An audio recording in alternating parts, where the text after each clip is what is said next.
ฮ้อนคักมื้อนี้พี่น้องเอ้ยปลาติโดเห็นไหมมันฮ้อนคักบรรยากาศนะครับ36องศา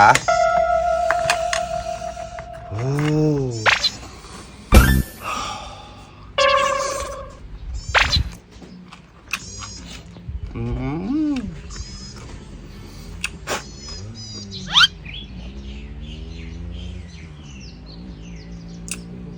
อยู่คนเดียวไม่มีใครมากวนใจ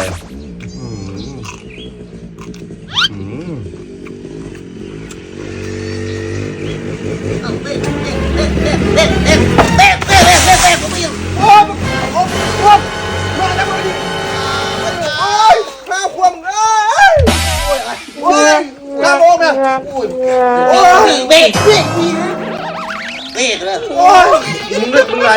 โอ้ยปวดที่มึงขึ้นลูกตะสุดนี่โอ้โห